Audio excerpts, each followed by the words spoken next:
Student, today I again come to this group for online classes. My classes start of class 9 chapter The Gift of the Magai. In the previous lesson we have read about the chapter and the author's introduction. तो मैंने आपको अगले classes में बताया था कि the gift of मगाई जो लेखक लिखे थे ओ हेनरी, उनके बारे में बताया था कि वो शॉर्ट स्टोरीज़ लिखने में बहुत महारत हासिल था। उन्होंने 300 से अधिक शॉर्ट स्टोरी लिखी थी, जिसमें एक स्टोरी द गिफ्ट ऑफ मगाई भी थी। तो आप सबसे पहले इस चैप्टर का मतलब समझिए कि इस चैप्टर का मतलब क्या है। मगाई आखिर किसे बोला जाता है? तो जैसे किसी विशेष अवसर पर, क्रिसमस हो या किसी का बर्थडे हो, किसी भी विशेष अवसर पर जब हमें गिफ्ट दी जाती है, अगर हम इस लेसन के अंतर्गत समझना चाहें तो क्रिसमस, क्योंकि ये जो आया है वो आया है आपको माने कि अमेरिकन की तरफ से ही आया हुआ है, वो वहीं के राइटर्स थे। तो उन्होंने वहाँ पर क्रिसमस काफ़ी हर्षोल्लास के साथ मनाया जाता है और क्रिसमस में एक ढंग से गिफ्ट देने की परंपरा भी होती है। तो मगाई का मतलब होता है जब क्रिसमस में किसी बड़े के या किसी को जब गिफ्ट देने की जो परंपरा बनाई गई थी, इसी को हम मगाई बोलते हैं। तो ये कहानी ये गिफ्ट के ही गिफ्ट के मतलब गिफ्ट को थीम में रख के ही इसको लिखी गई थी। तो मैंने कल इसको आपको हल्की फुल्की इसके बारे में बताया था। अब मैं लेसन पर आऊँगी। तो अब मेरा स्टोरी शुरू होता है द गिफ्ट ऑफ द मगाई। तो मेरा पहला है पहला देखेंगे स्टेंजा क्या है। $1.87 it was all, and 60 cents was in pennies. Pennies saved 1 and 2 at a time by bulldozing the grocer and the vegetable man and the butcher until 1 6 burned with the silent implication of parsimony that such close dealing implied. 3 times Della counted it, $1.87, and the next day would be Christmas. अब इसमें हमने क्या देखा, इसमें कहा जा रहा है कि $1.87 यही था। इसमें 60 सेंट्स असरफियाँ थी। असरफियाँ कहने का मतलब सिक्का होता है, जो सिक्के होते हैं उन्हें हम बोलेंगे। यहाँ पेनिस का मतलब असरफियाँ चाहे सिक्के ले सकते हैं। तो सिक्का एक बार में 1 और 2 बचाई गई। तो कैसे बचाई गई थी? तो इस बुलडोजिंग इस लेसन के आधार पर हम दें तो बुलडोजिंग का मतलब होता है बार्गेनिंग करना। मतलब अगर वो किसी सब्जी खरीदने जा रही है तो सब्जी वाले से मीट वगैरह खरीदने जा रही है तो बूचर की दुकान से, तो काफ़ी उसने बार्गेनिंग करके बहुत मुश्किल से, मतलब बहुत कंजूसी करके एक दूसरे को ये ग्रोसर के साथ बार्गेनिंग करके उन्होंने 1-2 रुपया करके बचाई और इस प्रकार बचा के उसके पास इतने पैसे बचे। कितने बचे? $1.87, जिसे डेला ने 3 बार 3 times डेला काउंटेड इट, मतलब इसे डेला ने 3 बार काउंटेड की, मतलब गिनती की। अब इसमें कुछ शब्द आते हैं, जैसे कि हुआ पारिशमोनी, है ना। पार्सिमोनी इसका मतलब होता है कंजूसी। इम्प्लाइड इसका मतलब हुआ संकेत करना या फिर चिन्हित करना। ठीक है। बूचर का मतलब जो जानते, जो मीट वगैरह बेचता है उसको हम लोग बूचर बोलते हैं। इतना आप समझ गए। अब हम 2 पर आएंगे। There was clearly nothing left to do but flop down on the shabby little couch and howl.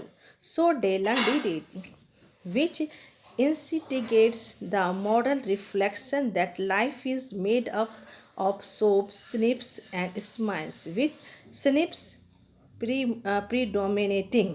ठीक है। अब इसमें कुछ वर्ड्स आए, जैसे कि फॉब, SOB सॉब अगर हम लें उसका मतलब होता है सिसकना।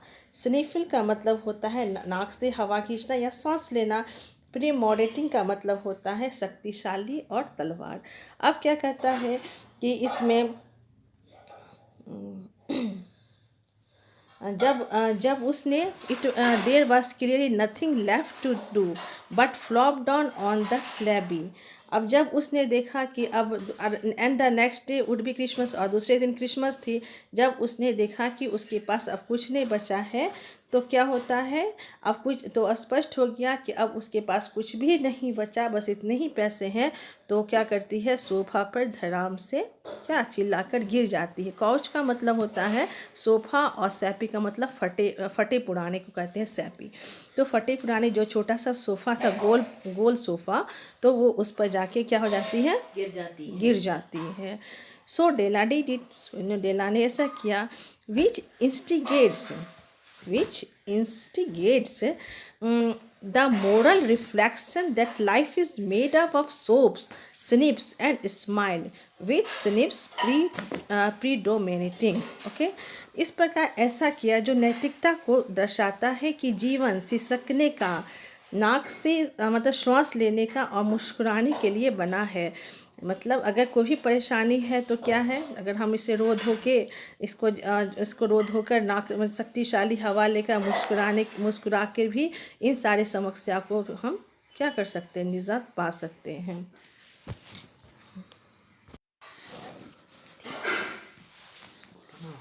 अब हम तीसरे थर्ड पॉइंट पर जाते हैं। तो लिखा है, while the mistress of the home is gradually subsiding from the first stage to the second, take a look at the home, a furnished flat at $8 per week.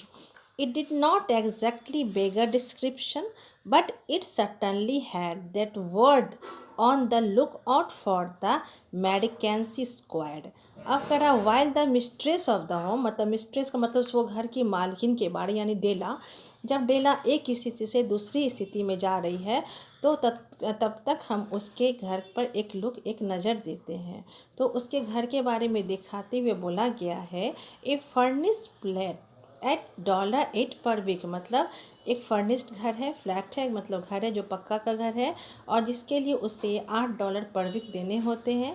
It did not exactly beggar description, और इसे देखकर actually ये नहीं कहा जा सकता है कि उनकी स्थिति अत्यंत दयनीय रही होगी, but it certainly had that word of the look out for the mendicancy squad. Mendicancy squad का मतलब होता है ट्रुप ऑफ द बैगर, यानी कि भिखारियों का झुंड। तो कहने का मतलब है कि जिस पैसे के लिए जैसे डेला की स्थिति को देखी गई थी, वो पैसे के हमें जैसे चीख रही है, अपना कोई क्रिसमस के लिए कोई उपहार नहीं खरीद पा रही है, तो उस स्थिति के अंदाज़ा को लगाते हुए कहा गया है कि उसकी स्थिति उन भिखारियों की तरह हो गई थी जो कि एक एक पैसे नहीं होने पर अभाव में चीखते और चिल्लाते हैं। Now let's come the fourth point. अब हम 4 पर आ रहे हैं, ठीक है। 4 पॉइंट में है, in the vestibule below was a letter box into which no letter would go, and an electric button from which no mortal finger could coax a ring. Also appearing there unto was a card bearing the name Mr. James Dallingham Young. तो इसमें हमने क्या देखा, लिखा हुआ है in the vestibule. Vestibule का मतलब होता है गलियारे, मतलब क्या वो लोग जो वहाँ रहते थे वो गलियारे, गली नुमा घर होगा या गली में कोई घर होगा, वहाँ वो उनका फ्लैट था।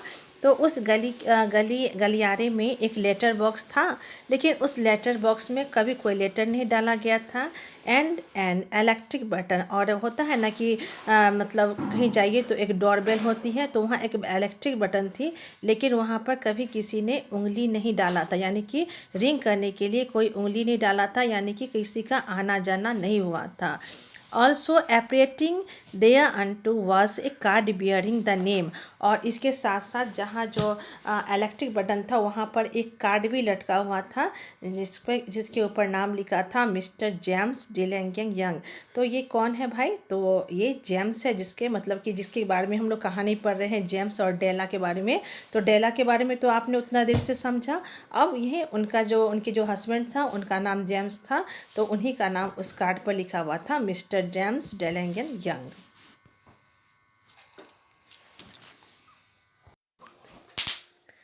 अब हम 5 पॉइंट पर आते हैं। The Dillingham had been flung to the breeze during a former period of prosperity when its possessor was being paid $30 per week. अब हम यहाँ देखेंगे क्या कर रहा है कि जो डेलिंगम जो थे कि पहले जो थी उनकी स्थिति इतनी दयनीय नहीं थी। पहले वो उनकी स्थिति समृद्ध थी, यानी कि उनके पास पैसा अच्छा खासा पैसा था और वो पर वीक $30 कमा लेते थे। Now, when the income was shrunk to $20, the latest of Dellingham looked world as though they were thinking seriously to contrary to a modest and unassuming deed. कहने लगा, इसका मतलब हुआ कि जब उनकी स्थिति दयनीय होने लगी, जब वो $30 से $20 पर आ गए, तो उनके जो नेम प्लेट में जो डेलिंगम लिखा हुआ था, ऐसे मालूम होने लगा कि डेलिंगम जो है तो धीरे धीरे घटते घटते कहीं डीपर ही ना आ जाए। But whenever Mr. James Dallingham Young came home and reached the flat above, he was called Jim and greatly hugged by Mrs. James Dallingham Young, already introduced to you as Della. लेकिन इन विपरीत परिस्थिति, इन दयनीय परिस्थिति होने के बाद भी जब मिस्टर जेम्स डेलिंगम यंग घर आते थे, अपने फ्लैट के ऊपर वाले सीढ़ी पर चढ़ते थे, तो उन्हें एक आवाज़ जिम करके आती थी। और किसकी आवाज़ आती थी? तो मिसेस जेम्स डेलिंगम से, जिसे हम लोग ने डेला के नाम से इंट्रोड्यूस किया हुआ है, तो उनके घर के अंदर से डेला उन्हें जिम करके पुकारती थी और फिर वो दोनों एक दूसरे को गले लगाते थे, which is all very good, जो कि बहुत अच्छा था।